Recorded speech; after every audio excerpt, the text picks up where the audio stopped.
My name is Yaron Minsky. I work at Jane Street, where I've been there for a long time, over 15 years now, and I was the person who brought OCaml into the organization. And today I work primarily on the tools and compilers area of the world, on developer tools, and also on some of our internal trading systems there. So I talked about a system that we've built internally called Incremental, which is a system for doing efficient online algorithms. A kind of fundamental part of trading is you're always building systems that are reacting to real-time data, and building those systems in a way that's both easy to understand, so the code is straightforward to read and modify and improve over time, but also it gets the kind of performance you want is a really challenging problem.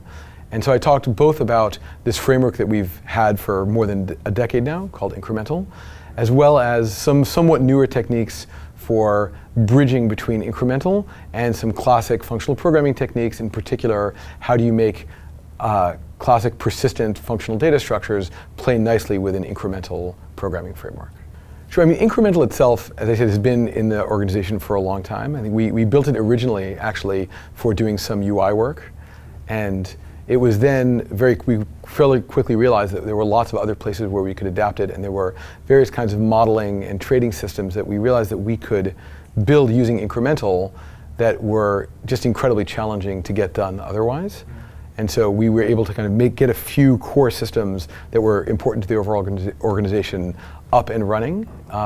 And since then, we've continued to work on extending and improving that system for many years now. We've gone through literally something like 8 different implementations of the core system as we've learned new things about it and extended and figured out how to kind of make it powerful enough and performant enough to manage the kind of applications that we need to throw at it. And today it's actually gone back, some of the more recent extensions actually come from taking Incremental and bringing it back to the problem of building user interfaces.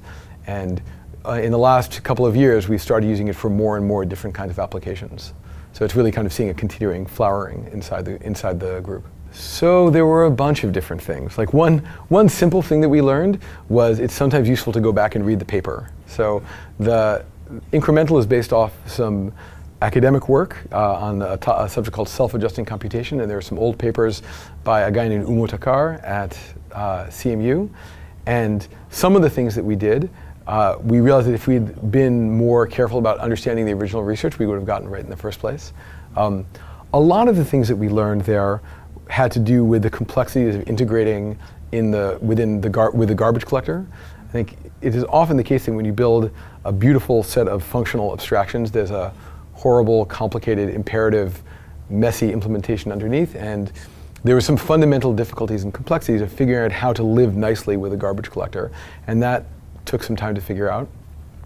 And another thing that informed, especially some of the later iterations of the system, was a real understanding of how to deal with memory appropriately, how to be very parsimonious about not allocating too much memory.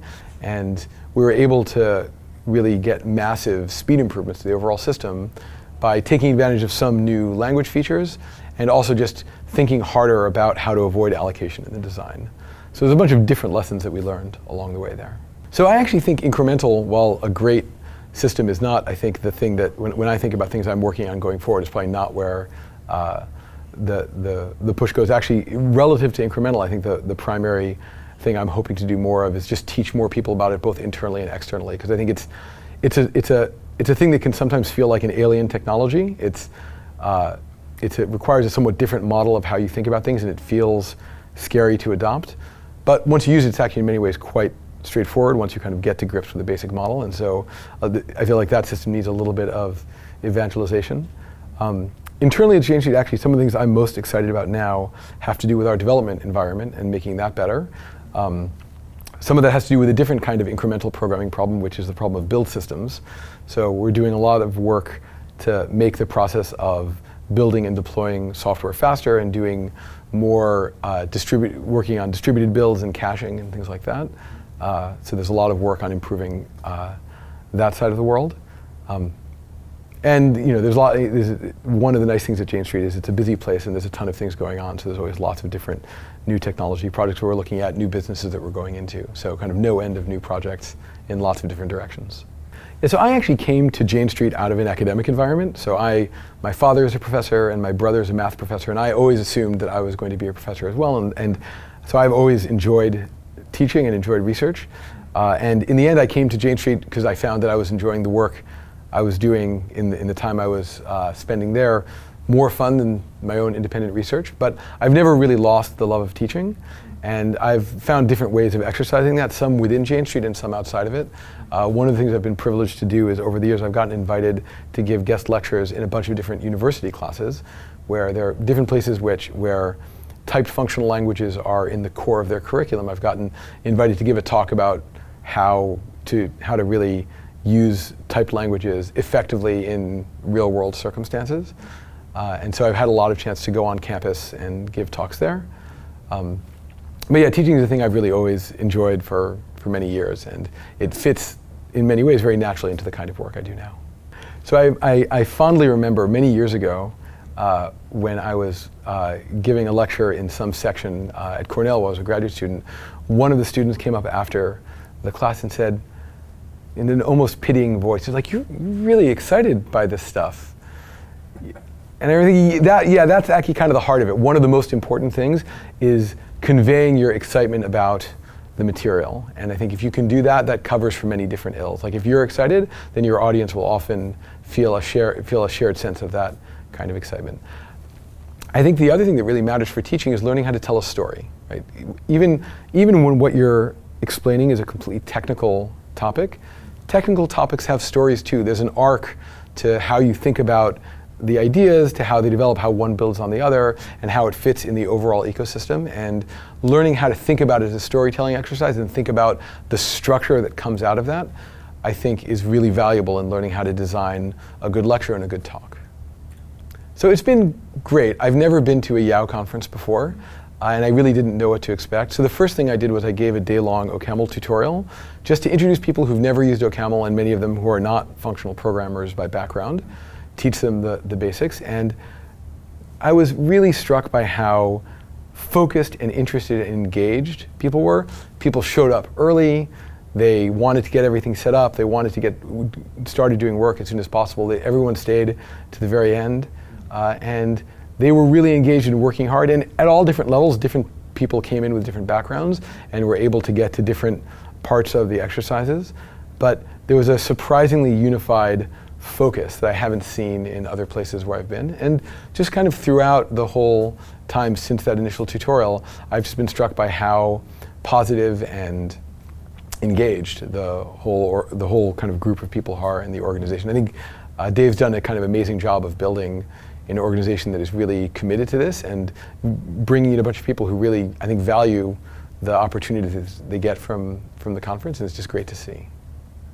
So we chose it a long time ago, and so I was the one who initially brought it into the organization, and I brought it with no grand designs of it taking over and becoming the base of our technology. In some sense, I brought it in by mistake. I wasn't planning on staying. I was going to go off and be a professor, and 80,000 lines of code later, it turned out I didn't want to go back and be a professor, and I had built out this OCaml code base, which I had thought was all just like throwaway research code. But it wasn't, and I started work at Jane Street doing quantitative research, doing essentially analysis and development of trading strategies. And we ended up working in OCaml because that's kind of what I had started with. And that was a very successful effort, and one of the things that was successful in a way beyond what we expected was hiring. We found, paradoxically, that it was easier to hire great people to program in OCaml than it was to hire great people to program in Java. Not that it was impossible in either way, and we hired great people to work in other languages as well, but being a Java shop did not distinguish us from anyone else. But when we started becoming an OCaml shop, suddenly that was a reason for great people to come and work with us. And so even though the set of people who are really excited about functional programming is relatively small, there's a lot of really great people in that set, and they were motivated to come and investigate and talk to us, and we hired a lot of great people that way. So part of the reason why we ended up switching to OCaml was this essentially recruiting factor, which is often a thing that pushes people away from minority languages, but it can help as well. And the other thing is, OCaml is a great language to use if you really care about correctness. And the whole process of trading if you're a programmer, the idea of building trading systems should make you nervous. Programmers are bad at their job because they're humans, and humans are bad at programming. It's hard to take the idea you have in your head and translate it to a thing that does what you think you should do, because the idea in your head is probably not very clear, and the languages you write in are in many ways not very forgiving, and they want you to precisely express what's going on rather than giving them a vague idea and having them go from there. So getting the programs you want to write, getting them right, is incredibly challenging, and you want all the help you can get in that. And languages like OCaml have type systems that do an enormous amount to help you with that reasoning. They can automate away certain parts of the job of having to think carefully about various corner cases. You can encode some of those invariants in the types, and then the system takes care of it for you. And that's incredibly valuable. It's valuable both when you write the code in the first place, but even more valuable when you need to make changes, because the kind of constraints that you put in place at the initial design point now continue to guide the changes going forward. And it helps you do things right, and it helps you move fast. And doing things right and moving fast are both very important in a trading context, which is the business that we're in. Yeah, so understanding the execution properties of OCaml code is very important for the work that we do, for some kinds of work more than others. But some of the things we do involve consuming market data feeds from exchanges where they can peak, all across all US equity exchanges.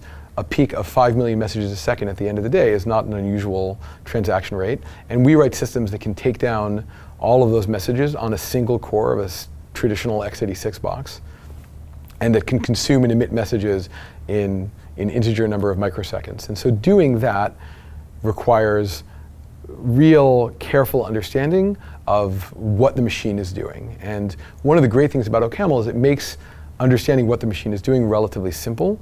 The great thing about the whole ML family of languages is they have a relatively simple execution semantics. A pretty straight-ahead compiler can generate surprisingly performant code. And so there's not a big miracle that happens between the code you write and the code that the compiler, in the end, the machine code the compiler generates. And so you can kind of see the machine code hovering underneath the ML that you write.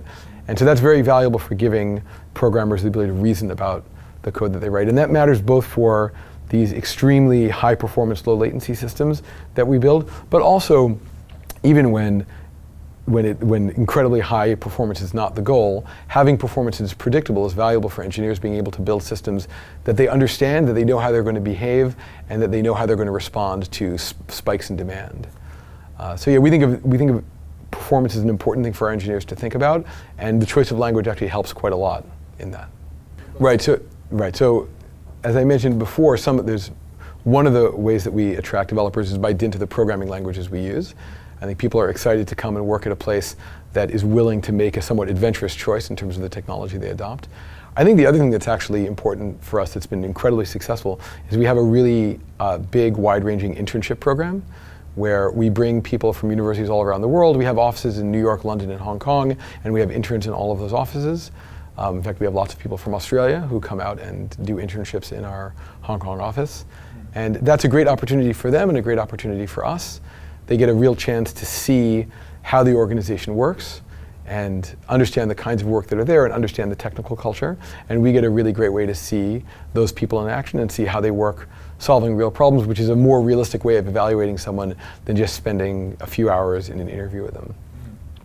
So the internship program has been very successful, and I think it's a really fun program. I think people who come to that learn an enormous amount, and they also get to do a little bit of travel. Everyone who comes to the internship program, they have a home-based office, and they also spend at least a week in one of the other offices. So if you're in Hong Kong, you might spend a week in New York. In New York, you might go to London or Hong Kong, and I think that's been a really fun and attractive part of the program as well. So one of the things we look for a lot of things when we interview people. I think one of the most important questions we want to answer is this someone who is easy to work with, who is comfortable with not knowing things, because this is all very hard stuff. We all don't know things all the time. So you want someone who's happy to be confused about something and ask questions and get themselves unstuck. People who aren't excessively overconfident. It can be very hard and frustrating to work with someone who is too focused on making sure that they're right all the time, and people who can really understand when they're confident and when they're not confident and portray that confidence well. It matters both in working well with people, and it also matters a lot in a trading environment where you sometimes need to know what's going on quickly, and you want to be able to ask people and get answers that you can believe in. So that goes into what we look for. And we just, beyond that, people who have a really good intuitive feel for programming, who know how to think clearly, how to communicate clearly, having a kind of good understanding of both how computers work and how to think about them in a more formal context. Those all fit in well. And in the end, there's also some diversity in the kinds of people we like. Historically, we've hired lots of people with programming language backgrounds, and that's a great source of inspiration. But we've also hired a bunch of great people who never looked at a functional programming language before they worked with us, but who are deep systems thinkers. And that's also incredibly valuable. So we also look to find people who just have a diversity of backgrounds, who can adapt to a strange new environment, because we're definitely, for lots of people, a strange new environment, but who can bring the insights from whatever things they know from their own technical backgrounds and bring them to bear on the kind of problems we need to solve. It's funny, I think Jane Street definitely tries hard to teach people that. And there's a strong cultural focus on thinking seriously about how confident you are in something and not over-portraying that confidence. And when we think about someone in an interview, we often don't think about the question of, do they come in with a good second-order knowledge, good understanding of what they do and don't know? Because everybody's overconfident. Like, people are routinely overconfident all the time. When you ask, the idea that someone will say, oh, that's 100% likely to be true, which I now think of as a crazy thing to say, like nothing is 100%. But everyone, it's pervasive for people to overstate their levels of confidence. What we really want to see is, can people learn? When you put them in a room and they are overconfidently have jumped to a solution, and then you carefully and politely show them they've made a mistake, can they adjust? Can they update?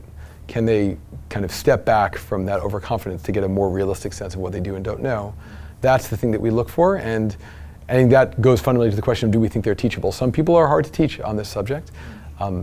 But I do think people, once they come in, tend to learn quite a lot about it. I know that I have. It's funny, but the working in a trading environment has changed the way I think about decision making and how kind of probability fits into my model of life in a profound way that goes beyond work. It's changed the lens with which I see things in the ordinary world. And I think it's kind of enriched the way that I think about all sorts of problems.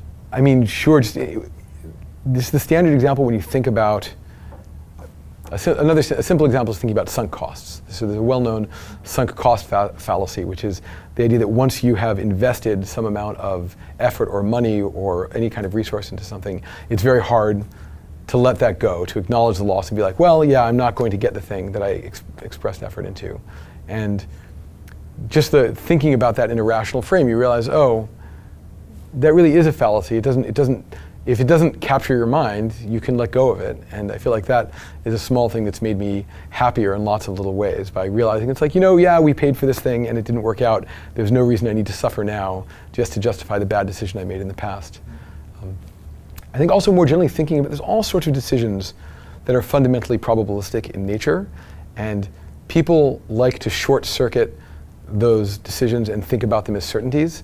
You'll see some prediction about the outcome of some election, and people will say, oh, it's 60% to be this outcome. And they'll say, so that's what's going to happen. It's like, no, that means 60% it might happen and 40% it might not, and both of them are still live possibilities. And you don't want to short circuit those decisions and jump to the conclusion that the more likely thing is going to happen. I guess maybe the other big one is, people, I think, often look at results and try and draw them back to whether the decision was good. They'll see something turned out badly and say, oh, well, I guess that was a bad decision. And that's just the wrong way of thinking about something. Something turned out badly, but it had some probability of turning out well and some probability of turning out badly. And it might have been the right decision, even if it happened not to turn out well. And it's definitely the case, if someone took a terrible risk and it worked out, it didn't mean they made a good choice. So learning to really take the fact that there's a probability distribution seriously and not just look at the certainties and the outcomes, I think is a very useful idea in ordinary life. I think so. I mean, I do think the things that I studied affected the way I think now about all sorts of issues in a deep way. Certainly coming from kind of growing up in a household that had a lot of scientific thinking going on, I think it informed me. I think studying mathematics definitely sharpened my feelings about precision and rigor in a way that influences how I talk about all sorts of topics. So yeah, I do think having a scientific background helps a lot. And I think, in fact, the whole notion of a scientific theory is a thing that I think is generally well understood by scientists and confuses the general populace in lots of ways. People think that theories means, oh, we don't really know what the answer is. And really what's going on is we never really fully know what the answer is. And there are theories that have different levels of convincing evidence behind them. And it's all a kind of different degrees of confidence about different things.